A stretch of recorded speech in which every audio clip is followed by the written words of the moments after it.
Hello, my name's Liz, and in this lesson I'm going to give you all the essential information and tips that you need to be successful in your IELTS listening test. We're going to start by reviewing the exam content, and then we will move on and I will give you a lot of useful tips. There is only one IELTS listening test. All IELTS students take the same listening test. So if you're taking academic IELTS or general training IELTS, you all take the same test, the same questions, the same format, and the same scoring. It is exactly the same for everyone.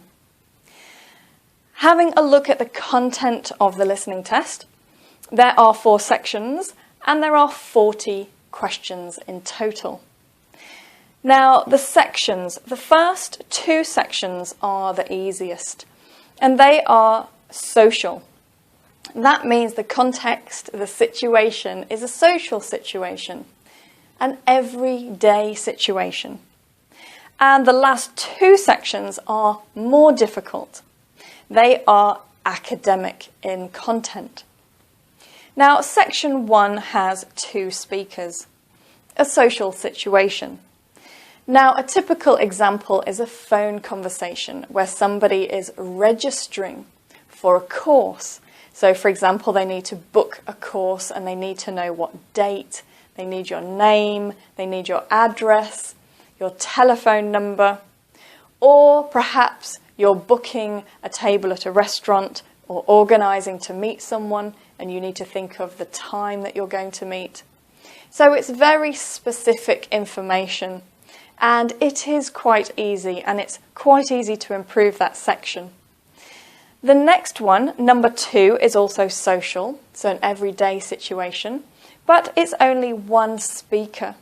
A typical example would be a tour guide. So that would be a tour guide explaining about a resort, so what facilities there are, or the history behind the resort. Another example could be, for example, talking about an historic building or talking about a charity, a company or an organisation. Section 3, the first academic section, that has 3 to 4 speakers. Now, this is challenging because it's a discussion, an academic discussion. Now, when you've got 3 to 4 speakers, that means you've got different voices.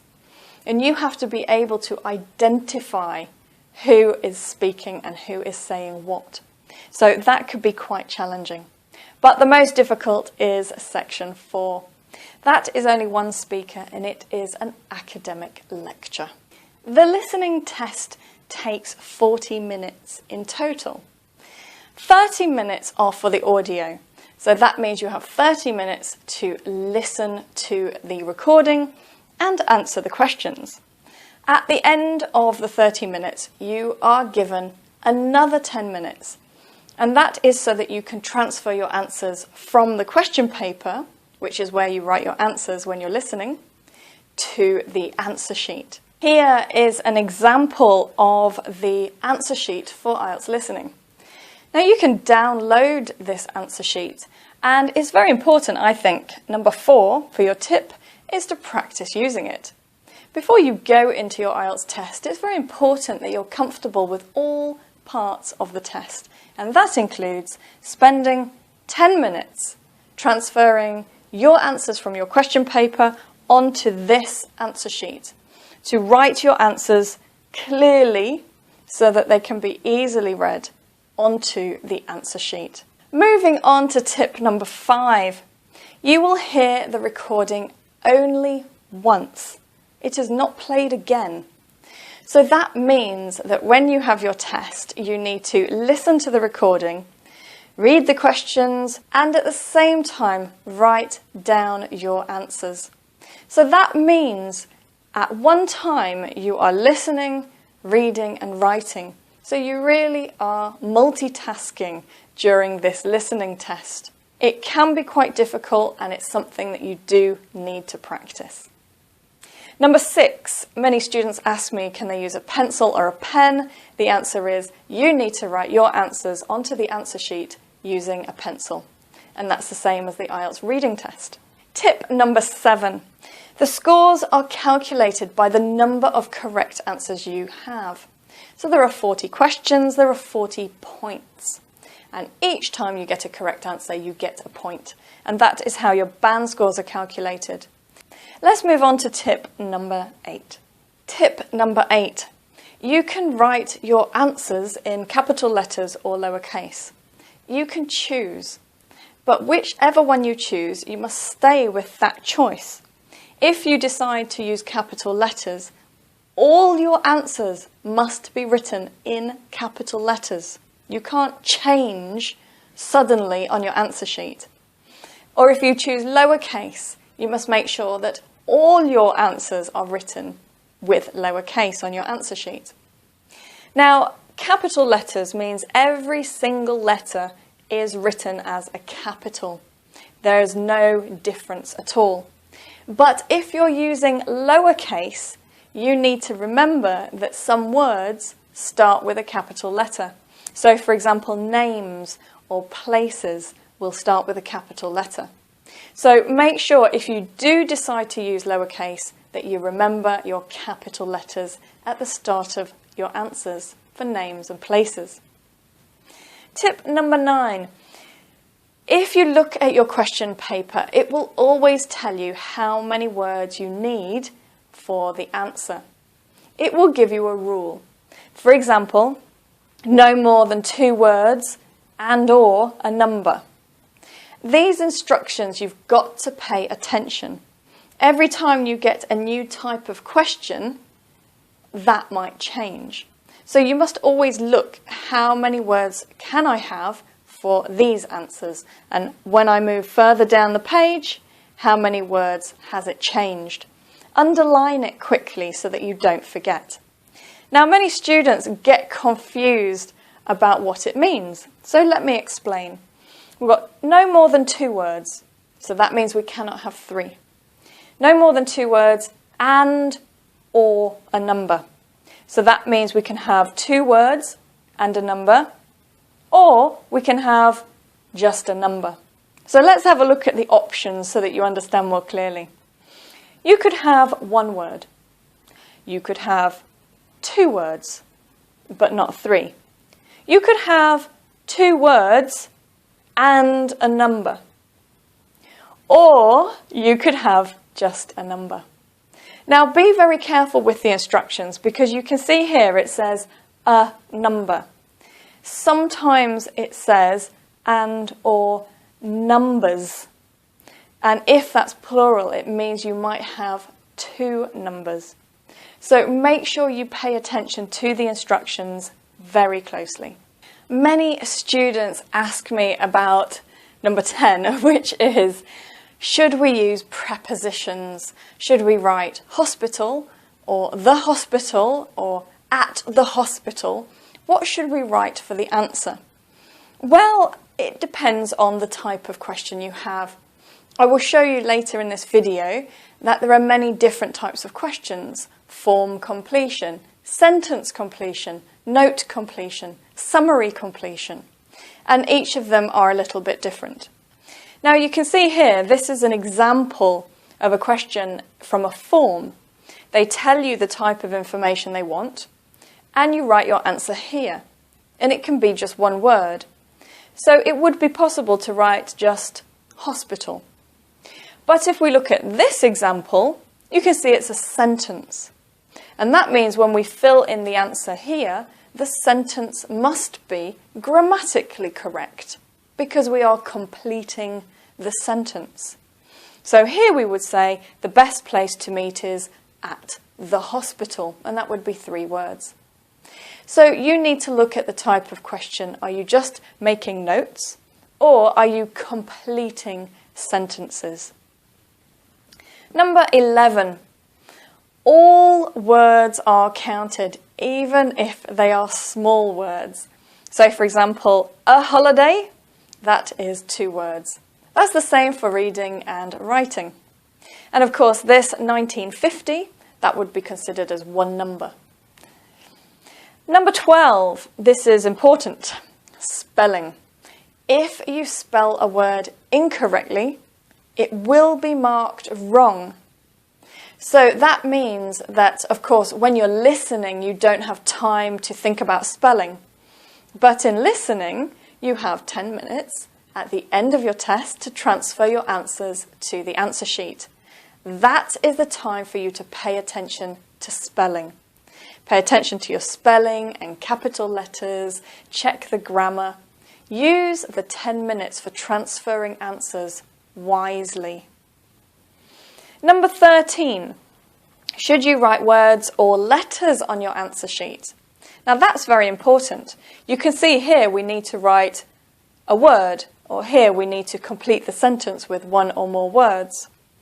But if it's a multiple choice, that's different. The instructions tell you to choose the correct letter. So that means we've got A, spring, B, summer, or C, winter. Now, when we choose our answer, for example, B, we need to write B on the answer sheet. If you write summer on the answer sheet, it is marked wrong. So although you have the correct answer, really, you have written the wrong answer on your answer sheet because you needed to write the letter. So make sure you read the instructions. The instructions will tell you if you're going to write a letter or a word. And again, that is the same as IELTS reading. Let's move on to number 14. One of the most important tips to help you prepare for your IELTS listening test is to learn about the types of questions that you will get in IELTS listening. There are quite a lot, as you can see, of different types of questions, and you need to practice each type of question. When you get in your listening test and you go to the question, you have enough time to read the question and answers, but you don't have enough time to try to understand what to do if you've never seen that type of question before. So knowing and having a strategy, a technique for each type of question is important for your IELTS listening test. Now, one of the most difficult types of questions is the multiple choice.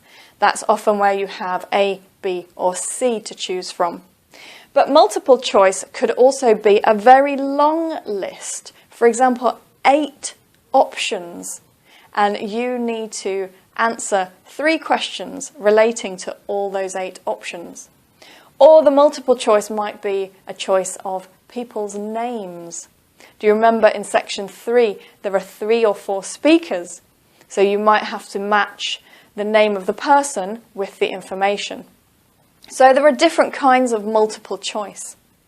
There's also map completion, and that's when you're given the map of a town or some streets. It might also be a building plan.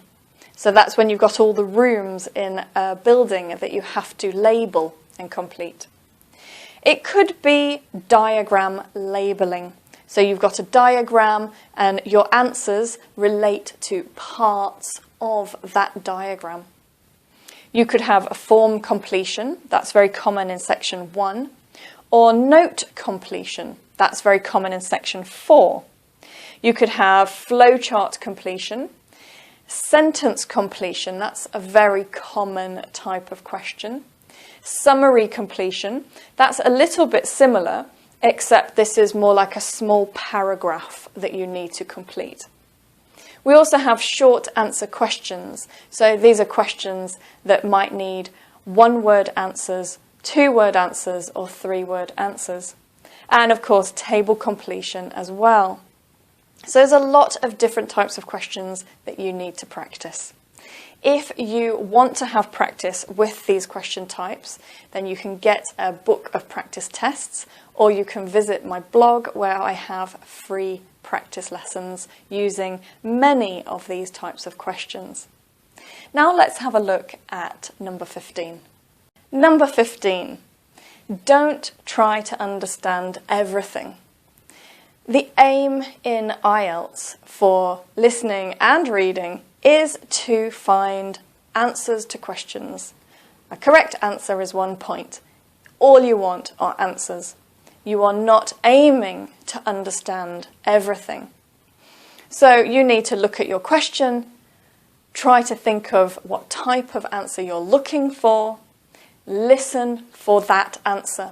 There will be a lot of extra information given in the recordings, and you need to just relax and focus on the answers that you're looking for. Number 16. This is an important tip. You need to prepare your answers and questions. Now, before you listen to the recording, you will hear a message, and it will say to you, you now have time to prepare questions 1 to 5. That means that you will have time to prepare and read questions 1, 2, 3, 4, and 5. Then you will listen to it, and after you will have a chance to prepare questions 6, 7, 8, and 9.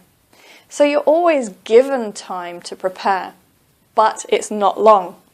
So you do need to train yourself to prepare questions quickly.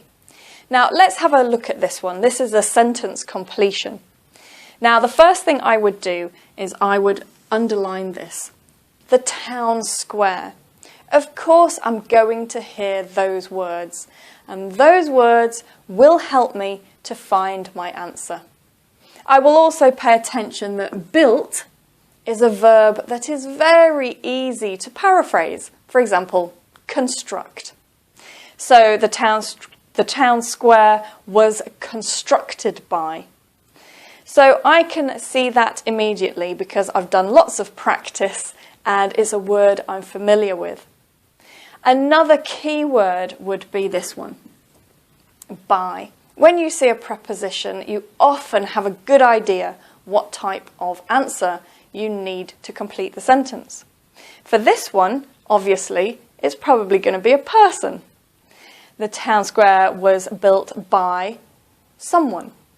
But be careful because IELTS is testing your English. And by could be a person.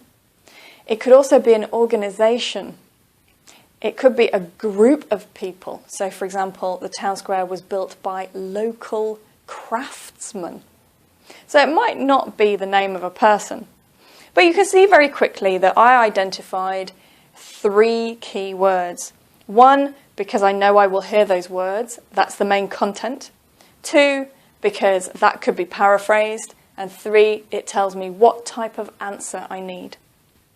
So that is how you prepare your questions. Tip 17.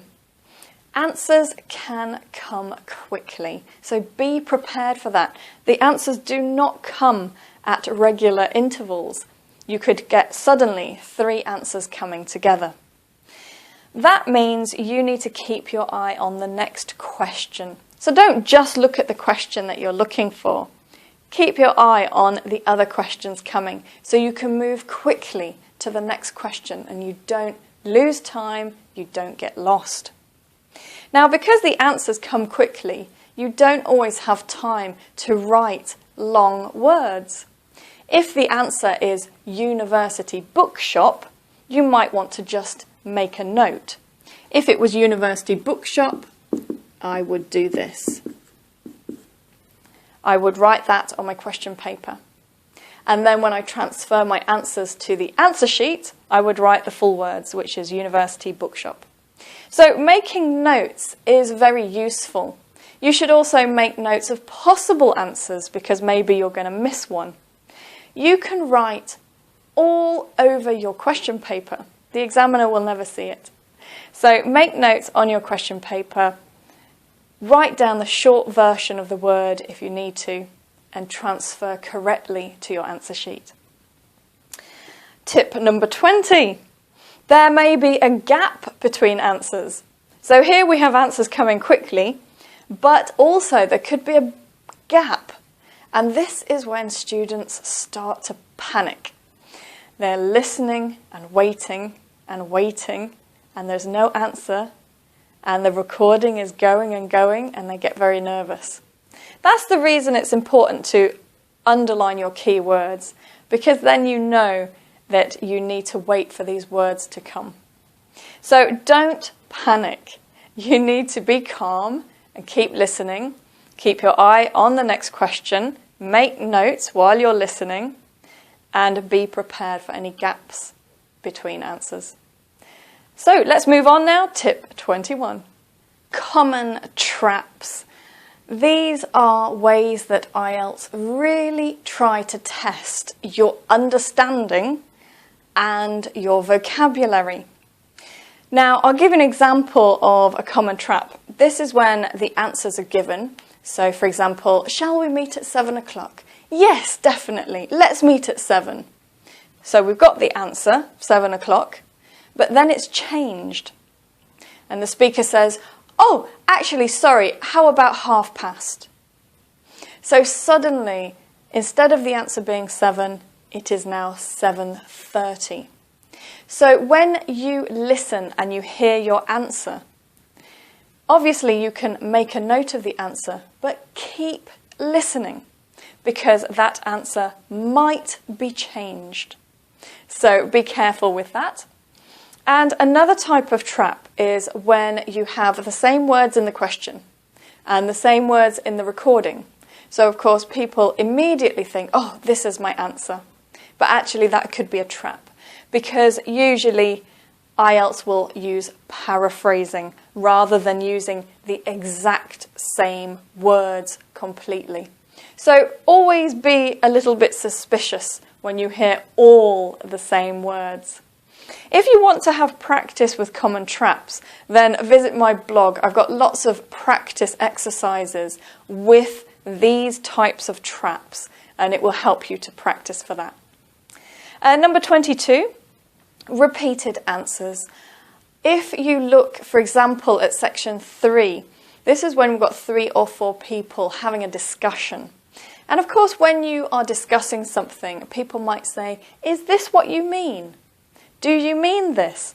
And the answer could be repeated again. And that can help you to locate the answer. Number 23, very important. Now, IELTS is a listening test, and they know that many foreign language speakers struggle to hear plurals. So you need to pay attention. Does that word have an S on the end or not? Now, if you have a sentence completion, sometimes you can see in the grammar that you need a plural answer. So just take a look, but keep your ears open for those plurals. Now it's time for me to give you a breakdown of the scoring, and I will give you the scores for band score 5, 6, 7 and 8. The scoring. Now you can see here we've got the band scores. You've got 5.56, 6.57, 7.5. And you can see here, these are the number of correct answers that you need to get the band score.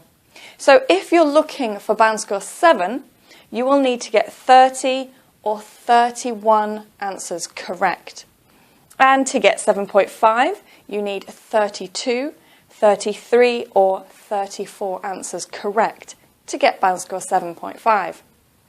So what you can see is it is all about the number of correct answers.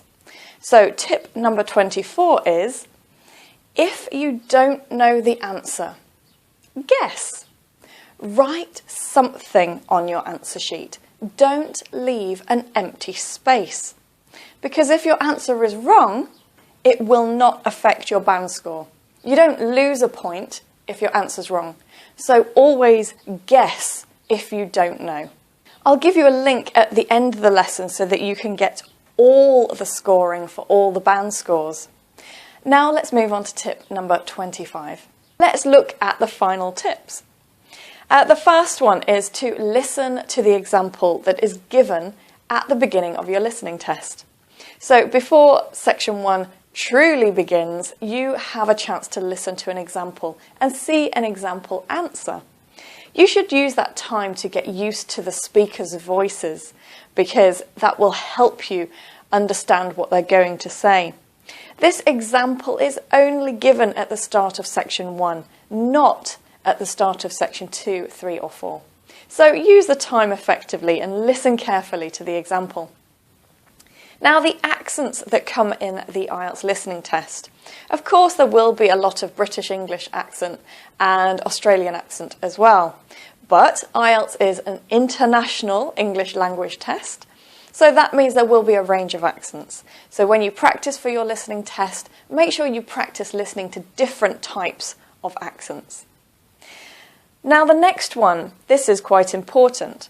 You will often find titles on your question paper, and those titles are very useful because it helps you prepare for the topic that's coming.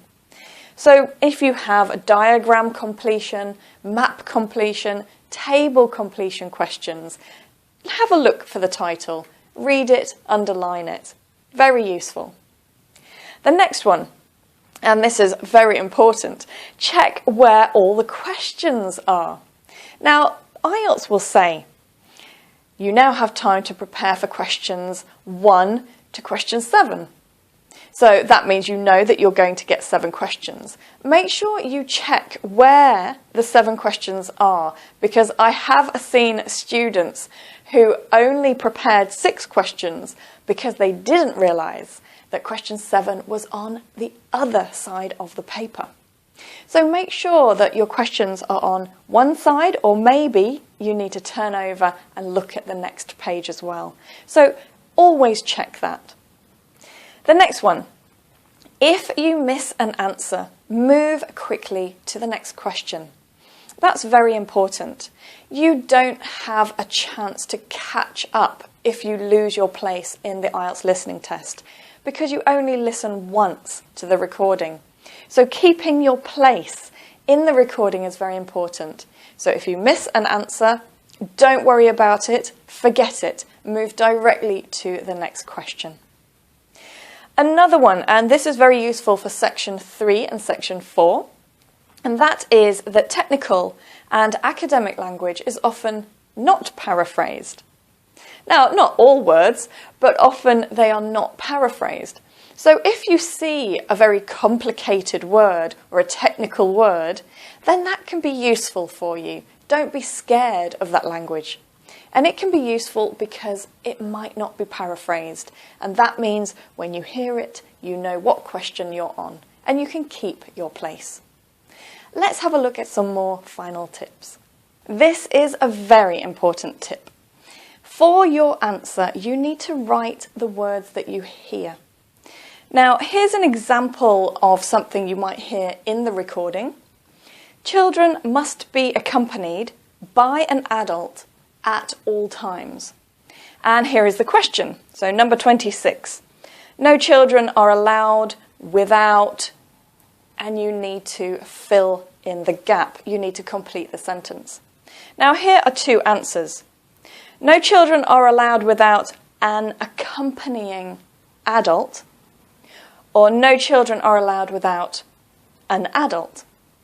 Now, if we look here, we have to be accompanied by an adult. So it is true that children must have an accompanying adult. But that is not what the recording actually says word for word. The meaning is correct, but the wording is not. So this answer would be considered wrong. You can't change and reformulate the words. You need to listen and write down the words you hear. So the answer would have to be an adult. So be very careful not to reformulate the words, but to write what you hear. The final tips. This is important. Make sure that your headphones are working properly. Now, you remember I told you at the beginning of section 1 there is an example played, and you can use that to also check that your headphones are working properly before the answers start coming. If your test centre doesn't use headphones for the listening test, and if the recording is played to the whole room, you can check the volume is all right for you. If there is a problem with the headphones or the volume, then you can put your hand up and a test invigilator will come to you and you can get the problem fixed. Now, finally, of course, the biggest problem that people have is concentration. You need to really concentrate for the IELTS listening test. If you lose focus at any time, you can not only miss an answer, but you can lose your place in the recording, and then it's very difficult to locate the following answers. So you need to practice building your concentration before you go into your test. Now, if you found this video useful, please press like. And now it's time for me to give you some more useful links for IELTS listening.